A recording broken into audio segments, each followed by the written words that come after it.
आज हम कोशिका के बारे में चर्चा करेंगे। ये कोशिका बहुत ही बड़ा चैप्टर है, तो इसे हम 3 पार्ट में बनाएंगे। तो हम शुरू करते हैं।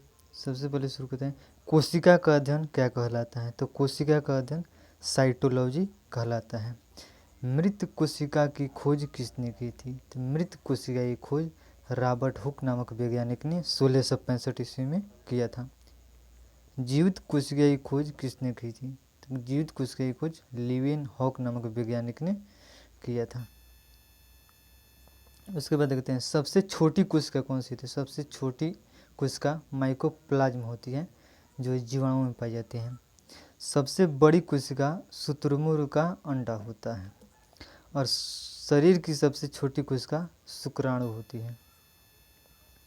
शरीर की सबसे बड़ी कोशिका अंडाणु होती है, और शरीर की सबसे लंबी कोशिका न्यूरॉन होता है।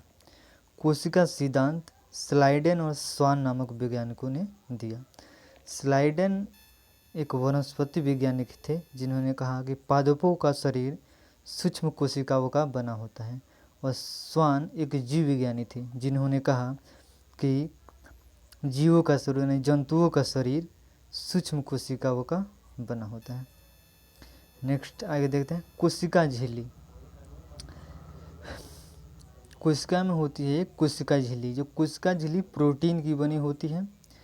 कोशिका झिल्ली जंतु कोशिका और पादप कोशिका दोनों में पाई जाती है। यह अर्धपरागमय होती है। कोशिका झिल्ली कोशिका को आकार प्रदान करती है। होता है उसमें होता है कोशिका भित्ति। कोशिका भित्ति जो कोशिका झिल्ली के ऊपर होती है, यह सेल्यूलोज की बनी होती है, और यह पादप कोशिकाओं में पाई जाती है।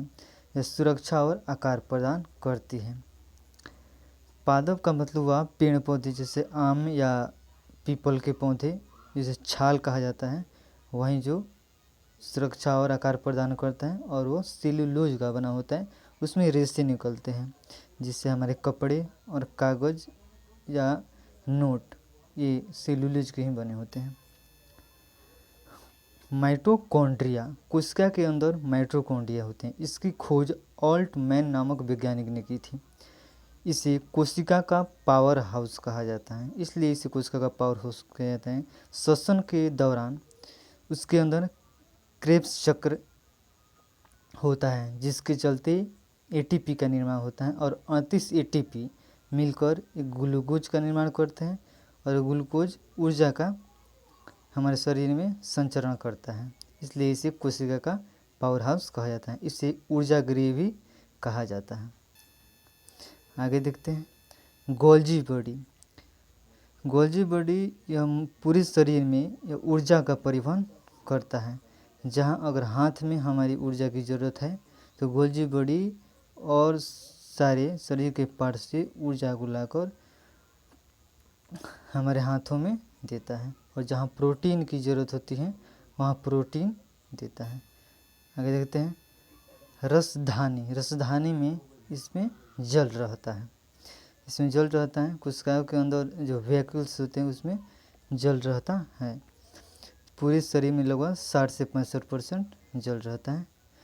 पार्ट 2 और पार्ट 3 नेक्स्ट वीडियो में आएगा।